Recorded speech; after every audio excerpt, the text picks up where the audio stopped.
이 고린도 후서는 하나님의 직분을 맡은 자들에게 주시는 말씀입니다. 직분을 맡은 자라 하니까 그 직분을 맡은 것이 어떤 목사나 장로 이런 사람들을 얘기를 하는 것이 아니라 우리는 다 예수 그리스도 안에서 직분을 맡은 자입니다. 무슨 직분? 화목하게 하는 직분을 맡은 자입니다. 고린도서 5장의 18절에 그 말씀이 나옵니다. 하나님께서 우리를 자기와 화목하게 하시고 또 우리에게 화목하게 하는 직분을 주셨으니 라고 말합니다. 예수님 안에서 직분을 받은 자인데 그 화목해 하는 직분을 받은 자로서 어떻게 해야 될 것이냐. 고린도후서 4장 1절에 우리가 이 직분을 받아서 긍휼하심을 입은 대로 낙심하지 아니하고 사도 바울은 사도라는 직분을 가지고 긍휼을 입어서 이제 복음을 전하는 자로서 하나님 앞에 부끄럽지 않다. 그렇게 말합니다. 왜냐하면 진리를 나타내므로 하나님 앞과 각 사람 앞에 스스로가 양심에 대하여 추천한다. 그렇게 말을 합니다. 그를 통해서 우리에게 주는 복음은 무엇이냐 하면은 바로 빛의 말씀, 생명의 말씀이다. 라는 것이 이제 4절로부터 나옵니다. 이 세상의 신들은 우리를 혼미케 한다라는 거예요. 여기서는 믿지 아니하는 자들의 마음을 혼미하게 했다. 하지만 사실상 오늘날 교회에 다니는 사람조차도 혼미하게 합니다. 왜 혼미하고 왜 바른 복음의 길을 가지 못하느냐 하는 것은 세상 신이 그들 안에서 역사하는 것을 허락했을 때 역시 교회를 다니는 자라 할지라도 그들은 혼미케 되어져서 무엇이 옳고 무엇이 그른지를 잘 알지 못하게 된다라는 겁니다. 그래서 그리스도 영광의 복음의 강체가 비치지 못하도록 한다라는 거예요. 우리 예수님께서 믿지 아니하는 우리들에게 예수님을 믿게 하신 것은 아담이 잃어버린 그 그리스도의 형상을 다시 회복하게 하신 사건입니다. 아담이 처음에 창조받을 때 하나님의 형상대로 지음을 받고 그리고 복을 받아서 땅을 다스리고 정복할 수 있는 축복자였습니다. 그런데 하나님의 말씀에 불순종하면서 그가 하나님의 형상을 잃어버렸고 그래서 창세기 5장 3절을 가보면 저가 자기 모양, 자기의 형상을 따라서 아들을 낳아서 그 이름을 셋이라 하였다라고 말합니다. 죄를 짓고 나서 그는 더 이상 하나님의 형상을 따른 아들을 낳은 것이 아니라 자기 모양 자기의 형상, 다시 말하면 죄인의 형상을 따른 자들을 낳았다. 예수 그리스도 안에서 모든 자들이 다시 그 형상을 입게 하시기 위해서 하나님의 형상인 예수 그리스도께서 이 땅에 육체를 입고 오셨다라는 거예요. 예수님이시고 그리스도라는 이름은 예수님이 하신 직분을 말해요. 그래서 이름은 예수요, 그리스도는 메시아다, 기름 부음을 받은 자다, 이런 의미를 갖고 있죠. 다시 말하면 이 땅에 메시아로 오셔서 바로 기름을 부은 자로서 우리를 구속자로 오셨다. 우리를 죄에서부터 건지는 자로 오셨다. 그래서 예수 그리스도 이렇게 말하는데 그 예수님은 하나님의 형상인 거예요. 골로새서 1장 15절에도 말씀하고 있고 여기서도 지금 4절에 그리스도는 하나님의 형상이라 이렇게 말합니다. 그 예수님이 하나님의 형상으로서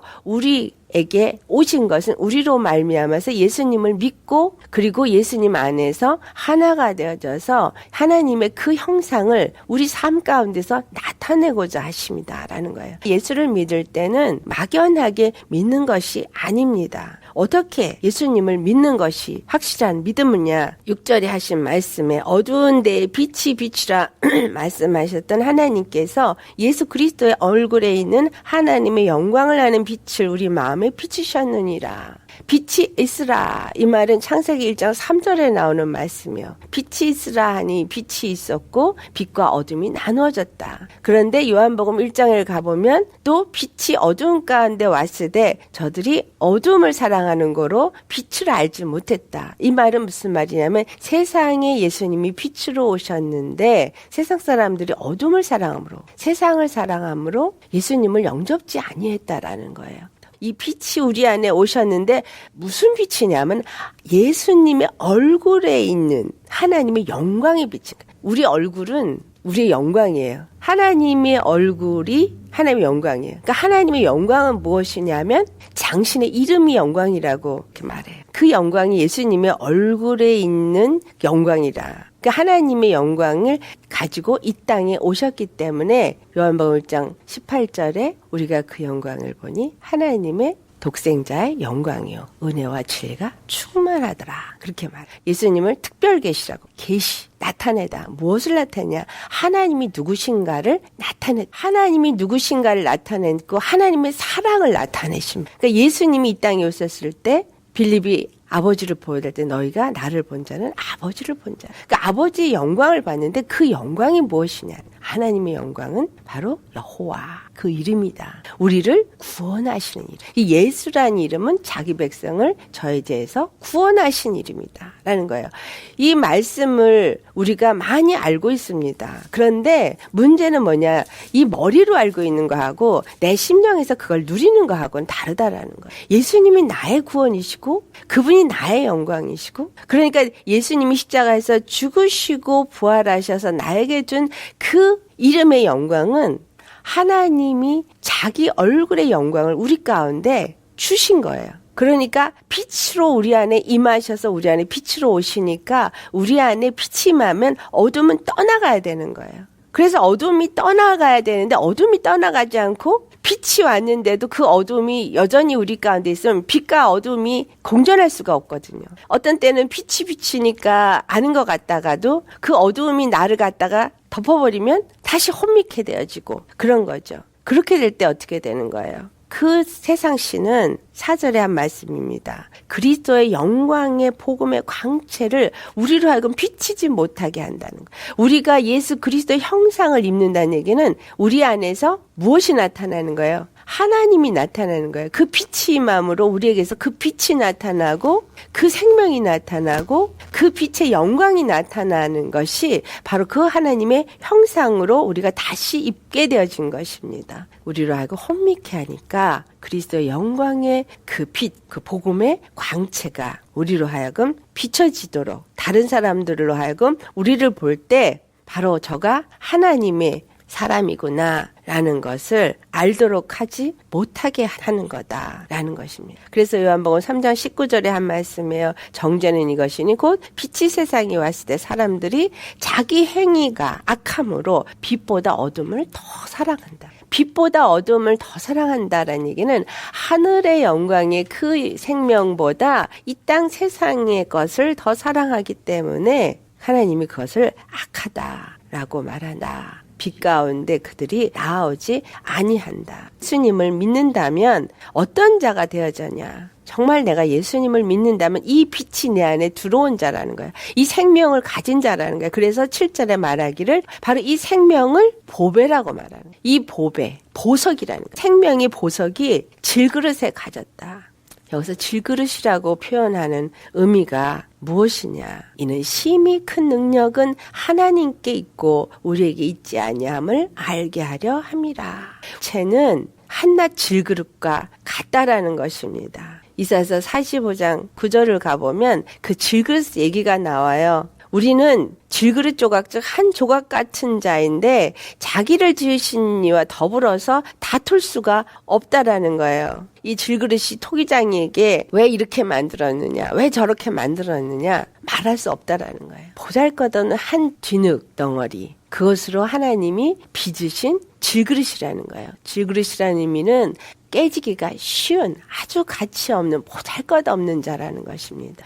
그런데 이 질그릇이 누구의 손에 있다? 토기장의 손에 있다. 예수님의 손에 있어서 하나님이 우리를 그분이 원하시는 대로 빚으신다라는 거예요. 그분이 원하시는 대로 우리에게 빚기 때문에 우리에게서 어떠한 능력이 나타나고 우리에게 어떠한 일이 있다 할지라도 그 큰 능력에 대해서 자랑할 것이 스스로 자랑할 것도 없고 또한 어떠한 고난과 아픔 속에 있을 때도 왜 우리에게 이러한 일이 있을 수 있느냐라고 말할 수 있는 자격도 없다라는 거예요.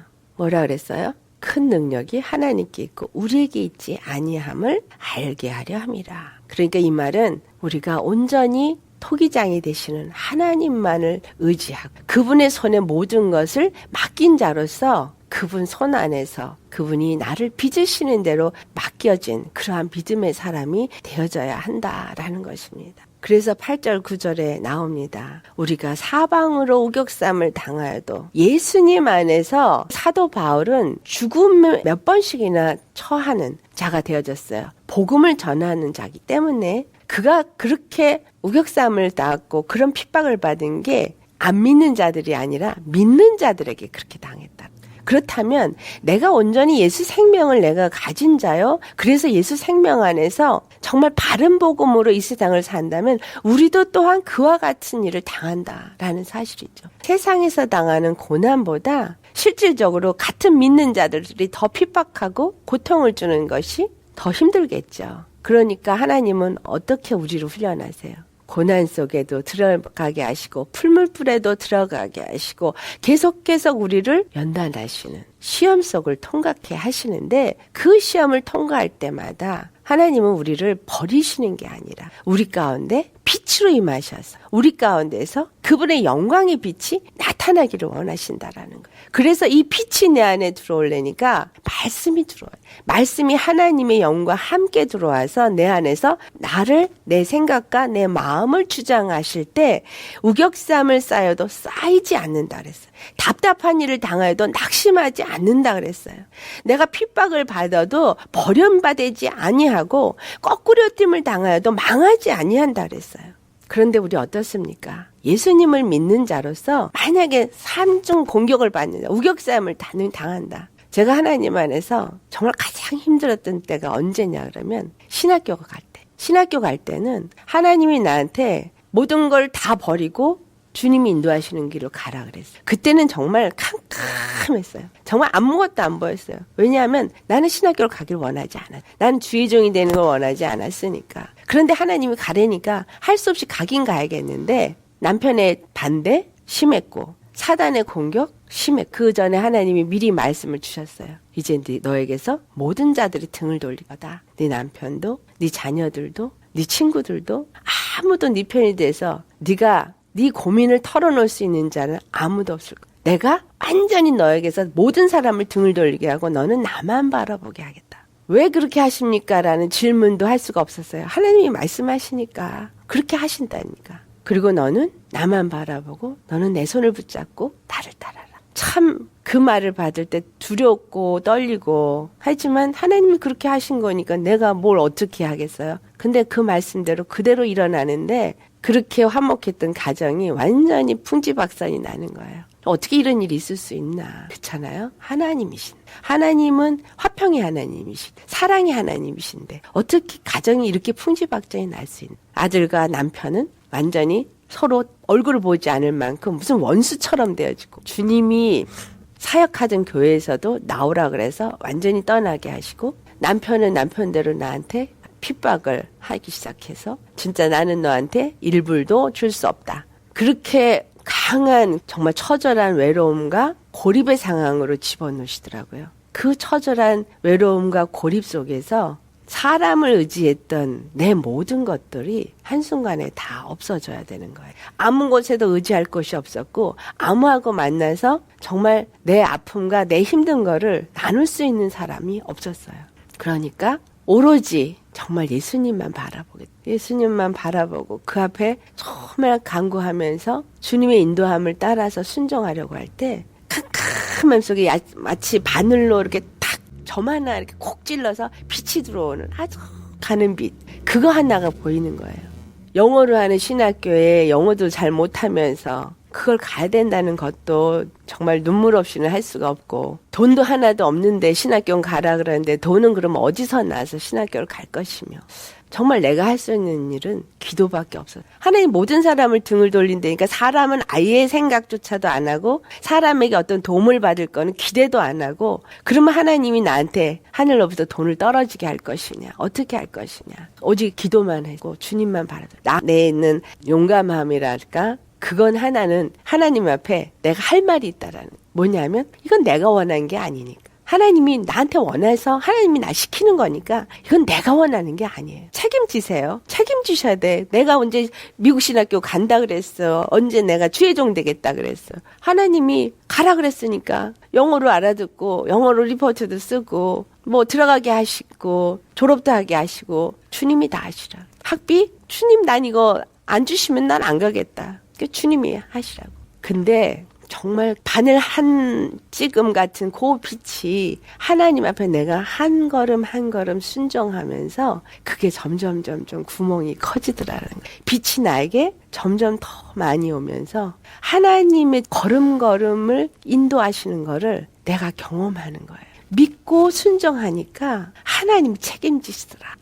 믿고 순종하니까 하나님이 하시는구나. 내가 표현한다면 이건 삼중 공격이라고 할 수 있어요. 교회에선 사역자들이 나를 시기 질투해서 공격해. 집안에서는 식구들이 이거 완전히 난리가 나서 이거는 평이라는 거는 있을 수도 없고, 신학 공부한다고 하는 거에서 받는 스트레스는 이거는 말로 다 할 수 없고, 정말 내 안에서는요 평강이 있을 수가 없는 거예요. 그런데 바로 내가 사방으로 우격싸움을 쌓여도 쌓이지 않냐. 내 저 심령은 정말 단 하나의 길밖에 없었고 정말 예수님만 의지했을 때 그걸 이길 수 있는 힘을 주시더라라는 사실이에요. 그리고 답답한 그 상황, 정말 너무 답답해요. 어떻게 해야 될지 모르겠는 그 답답한 상황 속에서 1년이면 끝이 날까? 2년이면 끝이 날까? 3년이면 끝이 날까? 근데 참 올해도 기다리게 하셔. 기다림은 내게 오래 참게 하심은 나로 하여금 인내를 키워가요.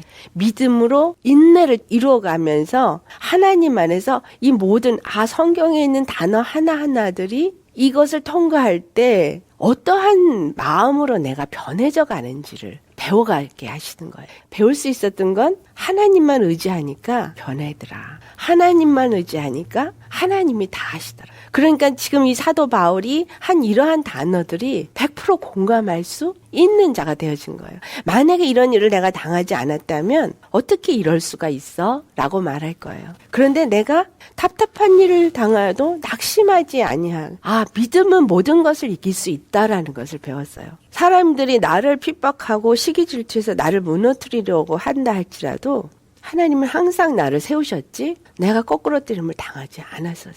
항상 나를 이기게 하셨지 패배하게 하지 아니하셨다라는 것. 그러면서 배운 게 사람을 의지하지 않는 걸 배웠고 오직 하나님만을 의지하는 믿음을 배웠어. 사람은 약하기 때문에 사람을 의지하기가 너무 쉬운 거예요. 특히 나는 그래요. 원래 성격적으로 사람을 너무 좋아했고 정이 많아서 사람을 많이 의지했어요. 화장실을 가도 혼자 안 가. 꼭 누구랑 같이 가야 돼. 혼자 있는 거를 못 견디는 사람이었어요. 누가 같이 있어야 되는 친구를 필요로 한 그런 사람. 그런데 정말 이 훈련을 통하고 나선 예수님이 내 안에 전부가 되어버렸기 때문에 예수님만 있으면 되는 사람으로 바뀌어버린 거예요. 전에는 혼자 있으면 외로웠는데 혼자 있어도 외롭지 않은 거. 사도 바울이 10절 11절에 말하는 거. 우리가 항상 예수의 죽임을 몸에 짊어짐은 예수의 생명이 또한 우리 몸에 나타나게 하려 함이니라 하면서 두 번째 똑같은 말을 또 해요. 우리가 살아있는 자가 항상 예수를 위하여 죽음에 넘겨짐은 예수의 생명이 또한 우리 죽을 육체에 나타나게 하려 함이라. 육체의 사람이 죽어야지만 내 안에 있는 생명이 나타나는 거예요. 정말 내 안에 있는 예수 생명이 얼만큼 있는 자가 나타나지는 거죠. 철저하게 하나님은 우리 안에 있는 생명이 우리 몸 전체에 나타나고 우리 삶에 나타나고 우리 입술에 나타나고 예수님이 바로 누구신가를 나타내기 위해서 우리로 하여금 이러한 과정을 통과하게 하신다라는 사실이에요. 비록 내가 이 땅에 살아있는 자이지만 예수의 죽음을 몸에 짊어진다는 얘기는 십자가를 짊어진다라는 얘기죠. 다시 말하면 내가 예수님과 함께 나도 죽는 자가 되는 거야. 예수를 위해서 내가 죽음에 넘겨지는 자가 되는 거예요. 마치 죽은 자같이, 마치 할 말이 없는 자같이 예수님도 잠잠하게 털 깎는 어린 양같이 십자가를 짊어지셨어요. 우리도 아무 할 말 없이 예수님이 나를 인도하실 것을 믿고 그분께 맡겨진 자. 그래서 육에 대해서는 죽은 자가 되어질 때 바로 내 안에 있는 예수 생명, 내 안에 있는 그 보배, 그것이 내게서부터 나타나게 된다라는 거예요.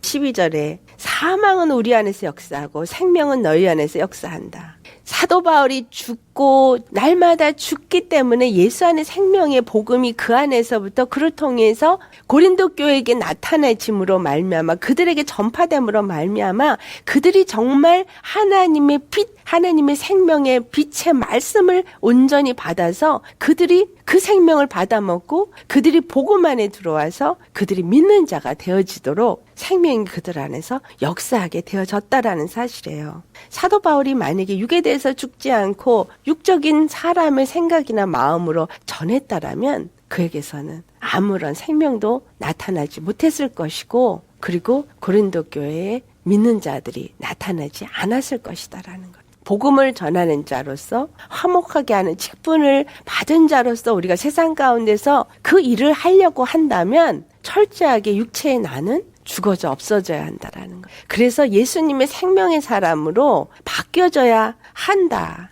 이것이 하나님이 우리를 향한 목적이기도 합니다. 신명기 8장 2절 3절에 나오는 말이에요. 왜 그들을 광야길로 인도했느냐? 그들의 마음이 어떠한지 그들이 떡으로만 사는 것이 아니라 여호와 입에서 나오는 말씀으로 사는 것 알게 하게 하려 합니다. 우리 삶의 이러한 고통과 염려와 어려움과 힘든 모든 일들을 우리가 당하지만 내 마음이 어떠한지, 내 마음이 온전히 예수님만을 바라보고 그분이 나의 구원이시고 그분이 바로 당신의 영광이라고 말할 만큼 그것을 나를 통해서 나타내기를 원하시는 것을 믿는 믿음을 갖고 있는지를 보기 원하신다는 사실이에요. 그걸 보기를 원하시고 온전히 그분만을 의지하는 믿음을 가질 때 여호와의 말씀으로 사는 자가 될 때 오늘 14절에 있는 말씀 주 예수를 다시 살리시니가 예수와 함께 우리도 다시 살리사 너희와 함께 그 앞에 서게 하실 줄을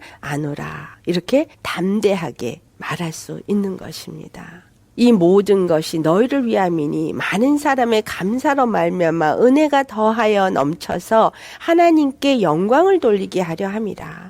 우리의 삶의 모든 것은 하나님께 영광을 돌리기 위함이다라는 것입니다. 그래서 16절로부터 겉사람과 속사람에 대한 얘기가 나옵니다. 16절에 우리가 낙심하지 않으니 우리의 겉사람은 낡아지나 우리의 속사람은 날로 새로워진도다. 이러한 환난과 고통과 염려와 걱정과 환경을 통과하면서 우리가 믿음으로 주님만 바라보고 그 십자가를 짊어질 때 어떤 자가 되어지냐? 겉사람은 날마다 죽는 자가 되어지는 겁니다. 겉사람이 날마다 죽어질 때 속사람은 날마다 새로워지는 거예요. 하나님이 우리에게 하나님의 형상을 나타내게 하는 거는 우리의 속사람이라는 거죠. 우리의 속사람이 강건해질 때 우리에게서 하나님의 형상이 나타나는 거예요. 겉사람은 옛사람 아담을 나타내죠. 사람은 날마다 죽고 우리 속사람은 날마다 새로워져야 돼요. 베드로전서 1장 24절에 하는 말입니다. 모든 육체는 풀과 같고 모든 영광은 풀의 꽃과 같은데 풀은 마르고 육체는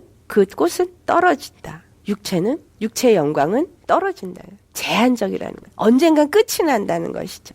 하지만 하나님이 우리에게 주신 영광은 좋게 비교할 수 없는 영광이기 때문에 에베소 3장 16절에 보면 그의 영광의 풍성함을 따라 성령으로 우리 속사람을 능력으로 강건케 한다라고 말하거든요. 그의 능력으로 우리 속사람을 강건하게 하는 거예요. 그의 능력이 뭐예요?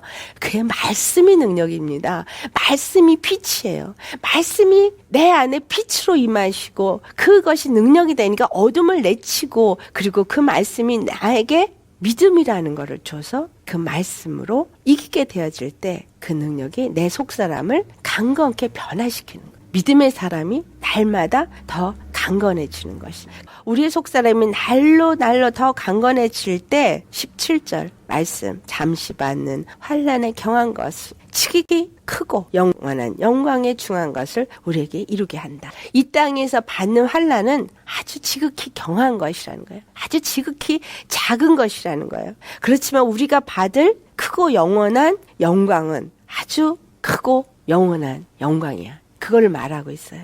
무엇을 위해서 우리가 살 것인가? 보이는 것을 위해서 사는 것이 아니라 보이지 아니하는 것을 위해서 사는 자가 되라 라고 말합니다. 보이는 것은 잠깐이고 보이지 아니하는 것은 영원하다. 땅에 사는 동안에 보이는 것들 때문에 우리가 염려하고 걱정하고 근심을 줍니다. 우리 안에 두 마음이 싸우죠. 사도 바울이 로마서 7장에 말하잖아요. 22절로부터 우리 안에 두 마음이 싸운다. 이 두 마음이 무슨 마음이야? 한 마음은 내 속사람이고 내 속사람은 하나님의 법을 즐거워하고, 그런데 다른 마음이 또 내 안에서 싸워서 나를 죄 가운데로 끌어내린다. 자, 우리 마음에 낙심이 되어지는 거, 두려움이 오는 거, 염려, 걱정이 오는 거, 이것은 누가 주는 마음이에요? 겉사람이 주는 마음입니다. 이 겉사람이 주는 마음은 내 육의 마음.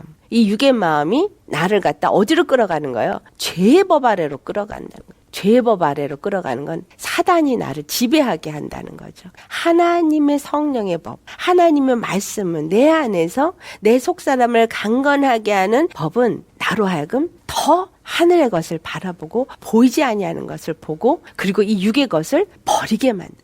육의 것을 놓게 만들어요. 내가 육의 것도 쥐고 영의 것도 쥐려고 하면 뭐가 와요? 혼돈이 와요. 부딪힘이 와요. 절대로 하나는 버려야 돼요. 육의 것을 버려야 영의 것이 내 안에서 나를 지배하게 되어져 있습니다. 근데 그것이 쉽지 않아요. 내 힘으로, 내 능으로 안 됩니다. 어떻게? 말씀이 내 안에 나를 지배할 때. 그래서 사람이 떡으로만 사는 것이 아니라 여호와 입에서 나오는 말씀으로 사는 것이다 라는 말씀 하는 것입니다. 사도 바울이 왜 여기서 이러한 말을 하느냐? 너희가 이 보이는 것은 잠깐이고 보지 않는 것은 영원하다라고 하면서까지 말한 것은 우리에게 하나님 그리스도의 영광의 형체를 잊게 되어지는 것을 말하는 것입니다. 이 땅에서 보이는 것을 따라서 살지 않고 보이지 않는 하늘을 위해서 우리가 살 수 있게 되어지는 것은 바로 하나님의 영광의 형상을 입는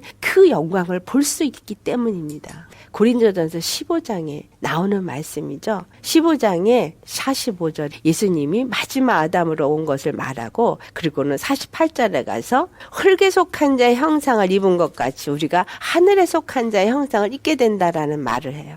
하늘에 속한 자의 형상. 누구? 예수님의 형상. 이 흙에 속한 자의 형상을 벗어버리고 하늘에 속한 자의 형상을 입는 그 날이 올 때까지 우리는 계속 싸워야 되는 거예요. 이 과정은 싸움이에요. 무슨 싸움? 흙에 속한 자의 형상을 입은 이 육의 사람과 하늘의 형상을 입는 영의 사람을 입기까지 완전히 변화되어져 가기 위한 싸움이 있다라는 거예요. 이것을 우리가 믿음의 여정이라고도 말하기도 하지만, 이것은 우리의 삶 동안에, 이 땅에 사는 동안에 육과 영의 싸움이에요. 날마다 누가 강건해져야 돼요? 속사람이 강건해져야 영이 살아나고 영이 이기죠. 그래야 영의 사람으로 변화되어 가는 거예요. 영의 사람이 된다라는 것은 하나님의 어떤 은혜를 입고 어떠한 은사를 받고 그래서 영의 사람이 되는 게 아니에요. 영의 사람은 내가 말씀의 지배를 받고 말씀으로 승리하는 삶. 하나님의 영 안에서 아까 얘기했듯이 우격삼을 쌓여도 쌓이지 아니하고, 답답한 일을 당하여도 낙심하지 아니하고, 핍박을 받아도 거꾸로 뜨림을 당하지 아니하고, 그럴 수 있는 내 심령 안에서 복음으로 말미암은 자유가 있어야 되는 거예요. 복음으로 말미암는 기쁨과 평강이 있어야 되는 거예요. 그렇게 될 수 있도록 날마다 말씀을 붙잡아야 되는 거예요. 그것은 보이지 아니하는 그 영광을 입기 위해서. 내가 이 땅에서 무엇을 얼마만큼 많이 한 것이 중요한 게 아니에요. 어떤 일을 하고 어떻게 살았느냐가 중요한 게 아니라 하나님의 관심은 내 영혼이 예수님의 영에 잡히느냐, 그리고 하나님의 영의 말씀을 따라서 이 땅에서 정말 하나님만을 의지하는 믿음으로 사는 자이냐, 그리스도의 형상을 입는 자로서 이 땅에서 살기 위해서 그분만을 붙잡고 내 앞에 당한 믿음의 경주를 잘 경주하는 자이냐, 그것에 관심이 있다 사실입니다. 그런 자들을 통해서 하나님은 당신의 생명을 나타내고, 그런 자들을 통해서 일하시고, 그럴 때 생명의 역사가 그를 통해서 나타나는 생명의 열매가 맺혀지는 것입니다. 빌립보서 1장 우리 한번 가보시겠습니다. 빌립보서 1장 20절 말씀 함께 봉독합니다. 시작. 나의 간절한 기대와 소망을 따라 아무 일에든지 부끄러워하지 아니하고 지금도 전과 같이 온전히 담대하여 살든지 죽든지 내 몸에서 그리스도가 존귀하게 되게 하려 하나니. 아멘. 땅에서 어떻게 사느냐, 살든지 죽든지 아무 일에든지 그가 부끄러워하지 않는 거는 그가 사는 모든 삶의 초점이 단 하나뿐이기 때문인 것입니다. 복음을 전하는 삶, 예수 그리스도의 십자가를 전하는 삶을 살면서 자기가 이 땅에서 어떻게 살든 아니면 죽임을 당하는 것 같은 핍박을 받든 그것은 아무 문제가 안 된다는 거예요. 중요한 건 내 안에 예수 그리스도가 있느냐, 그리고 내 삶에 예수 그리스도가 나타나느냐, 이것이 중요하다는 것입니다. 그리스도께서 나로 말미암아 존귀케 되어진 그분의 영광이 나의 삶 속에서 나타나는 것, 그것이 중요하다라는 것입니다. 우리 오늘 예수 믿는 모든 분들 많은 부분에서 착각하고 있습니다. 교회에서 어떤 봉사를 하고 하나님을 기쁘시게 하는 어떤 일을 하기 위해서 많이 애쓰고 힘씁니다. 하나님이 정말 원하시는 것은 그분이 나의 삶 속에 존귀케 되는 것입니다. 그분의 영광이 나를 통해서 나타나는 것입니다. 그분의 영광이 나타나려면 나는 죽어야 돼요. 내 안에 있는 생명이 나타나려니까 육의 내가 없어져야 그 영광이 나타나는 것입니다. 오늘 이 고린도 후서에 이 보배를 질그릇에 가졌다라고 말합니다. 정말 육체의 아담의 모습을 내가 가졌지만 실질적으로 내 안에서 사는 사람은 마지막 아담 예수 그리스도여야 된다라는 것이다. 육체는 연약하고 육체는 제한적이고 쓰러질 때도 많지만 그럴 때마다 우린 십자가 앞에 나가서 예수님 붙잡고, 그래서 예수님이 내 안에서 다시 나를 살아 일으켜서 그분만 나타나게 할 수 있는, 그분이 나의 구원이라는 것을 나타내고, 그분이 그래서 나로 말미암아 그 이름이 영광을 받으시고 예수 그리스도가 존귀케 되어질 수 있는 그러한 삶을 사시기를 예수 이름으로 축원합니다. 아멘.